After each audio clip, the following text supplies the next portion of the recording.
Roberto Martinez, I have a message for you. I was happy to see Vitinha, João Neves, and Bruno Fernandes starting, but Renato Veiga, Gonçalo Inácio, in terms of center backs, what we had in the past with Pep, Bruno Alves, we had José Fonte, we had experienced center backs. If we're going to play these youngsters, we got to play three at the back, in my opinion, okay? Renato Veiga, Gonçalo Inácio, Tomás Araújo, António Silva, they're unexperienced still in the international level. They don't have the same experience as the players that I previously mentioned. So I hope in the next match tomorrow against Denmark, I really hope there's a reaction to this match, and I hope to see a three center back system with Gonçalo Inácio at the left, with Ruben Dias, and with António Silva at the right, because yes, Tomás Araújo was not called up, and that was also a question. That was also a big question mark for me, okay? I didn't like seeing Tomás Araújo not called up when he's the best defender of Benfica this season, not António Silva. So, Michael, from your perspective in Barcelona, how are things with Portugal? How's the Portugal talk there? The Spanish must be loving us losing to Denmark. Oh, no, they're laughing at you guys. They're laughing. You guys are awful. Awful. How did you lose only 1-0? That should have been 4 or 5-0. Diogo Costa made some unbelievable saves in that game, and obviously combined with some horrific finishing from Denmark.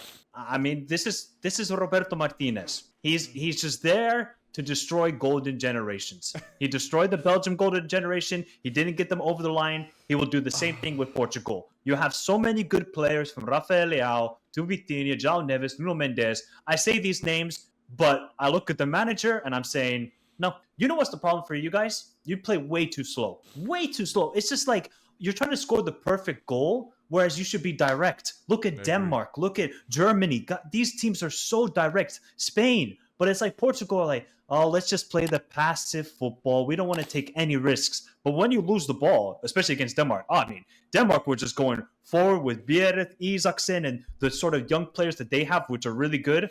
Bjerre was fantastic. Maybe Portugal will maybe advance and beat Denmark. But if you're thinking about, but then you think about the future for the World Cup. Portugal are again just around a 16 quarterfinal max team.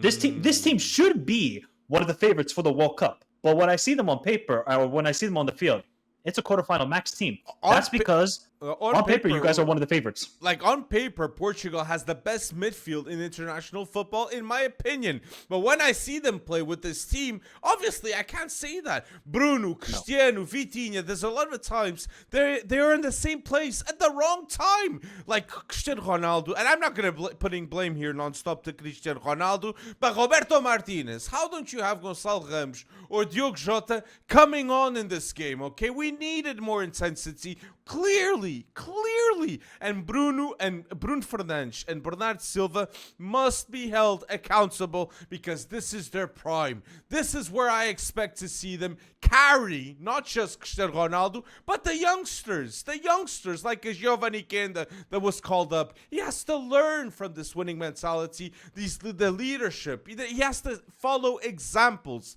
and Cristiano Ronaldo was the example for 23 consecutive years, in my opinion. Cristiano Ronaldo needs people next to him that he inspired and that can make a difference. Diogo Jota and Gonçalo Ramos had to play this match. The worst match in the Roberto Martinez era. No doubt, this match against Denmark. We should have lost for 3-0, 4-0, 5-0. That could have happened. I agree with you. The substitutions of Denmark were better than ours, clearly, because Rasmus Højlund comes on, makes a difference. And Diogo Costa, I don't care what people say, if it's Portuguese bias, this, that, and the other thing. Because he plays at Porto, he doesn't get the credit that he deserves. He is one of the best goalkeepers in Europe. Penalty saves, no doubt. 44 pens in his career. He saved 12. 12, Diogo Costa. It's insane stats, and in terms of assists, ball distribution, he has it all. So, it's just sad. It's really sad that a man that changed our history, Cristiano Ronaldo, made us favorites in competitions like we are now. On paper, Euros, World Cup, he gets treated like this. I can't accept it. And Roberto Martinez does have blood in his hands, in the sense that 4 wins in his last 10 matches for the Portuguese national team. 4 wins, last 10. Okay, this is unacceptable. Unacceptable, in my opinion. So it's your round of 16 team. That one hit, mate. No, I honestly think watching World Cup qualifiers and all of these competitions, Paraguay would beat you guys right now. No. I'm being serious, Alex. Because you know why? No. Paraguay are such a good defensive team, and I see nothing from.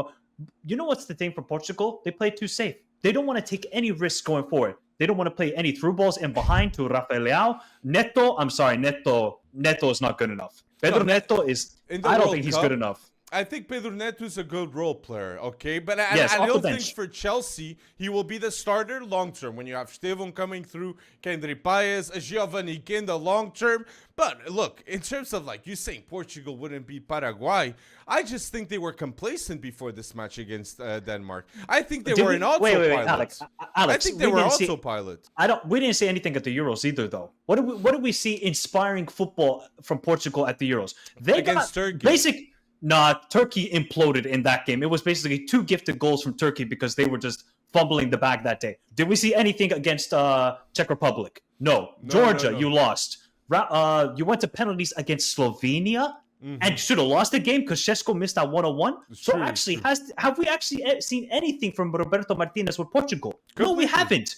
So this is the issue. We could say, on paper, fantastic. We could say that about a lot of national teams around the world, but it comes down to the manager and the player stepping up. And I don't see, like Rafael Leao, I love the player. I think he's unbelievable. He needs to have some moments now for Portugal. He really does. He needs to sort of drag this team through the finish line.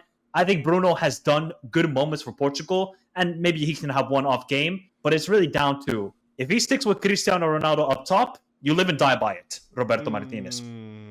I do think that's obviously the decision that most people do focus upon, but you touched upon it. Rafael Leão, like I mentioned, with Bruno Fernandes, with Bernardo Silva, Rafael Leão is one of the players to lead this next generation. And what does Roberto Martinez, I agree with you. The Portuguese national team hasn't won anything and hasn't been mega relevant. And the last trophy that we have was the Nations League that I just mentioned in 2019, where you had a young Ruben Dias, you had other players that would learn, and you would expect to see them with that experience now to have proper influence to make games like this not happen. But the game against Denmark, I really believe personally, it was complacency. And in a World Cup, maybe I'm a hopeless wonder here, Michael. Maybe I am.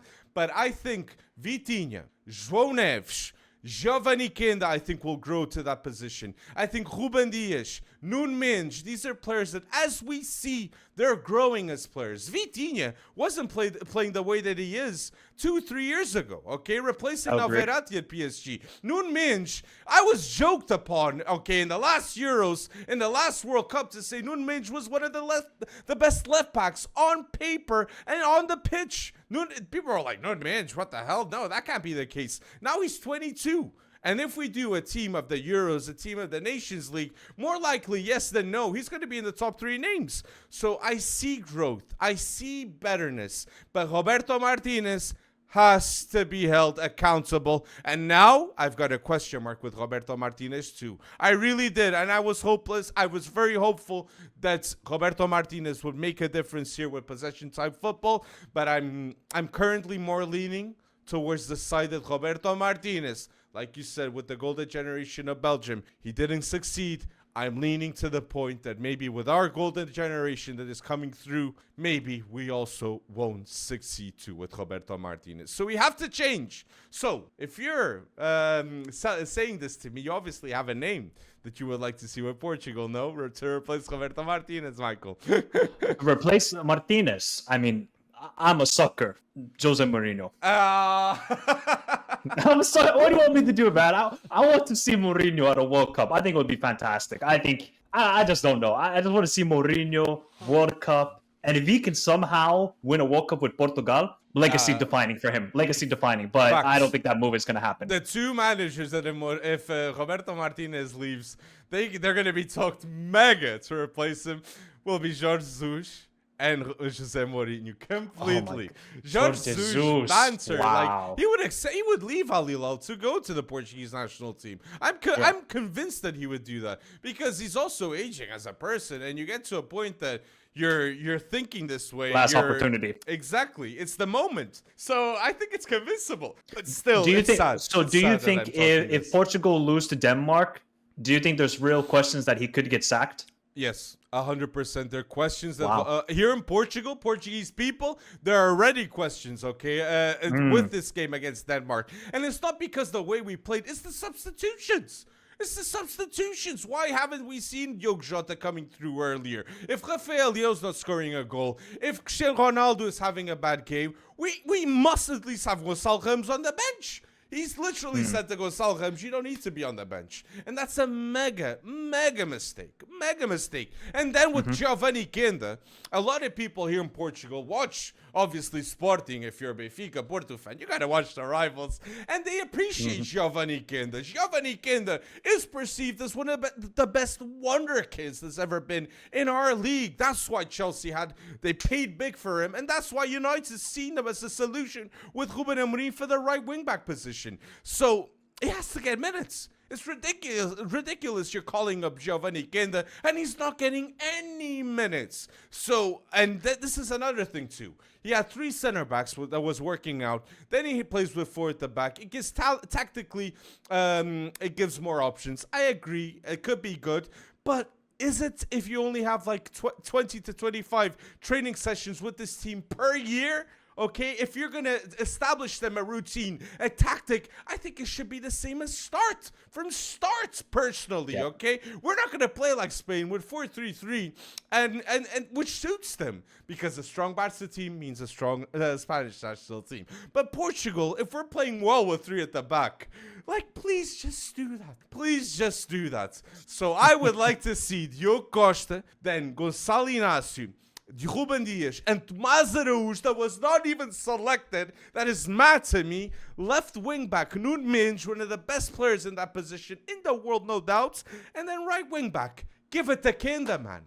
Give it to Kenda. Show the world why Giovanni Kenda is one of the best Wonderkids in football. He starts the game at left wing, Michael, and he finishes at a right wing back. Like, having that tactical, like having that intelligence, position-wise, to be a 17-year-old and to start a match in one position and finish in the other, that's special. That is special. So I just, it's a bit of a rant here, but it's a sad position that we're in. And we could be having a different discussion next week or tomorrow. It's a reaction. But needs to come. Yeah, if they lose, oh boy, I would love to be in Lisbon to see that though.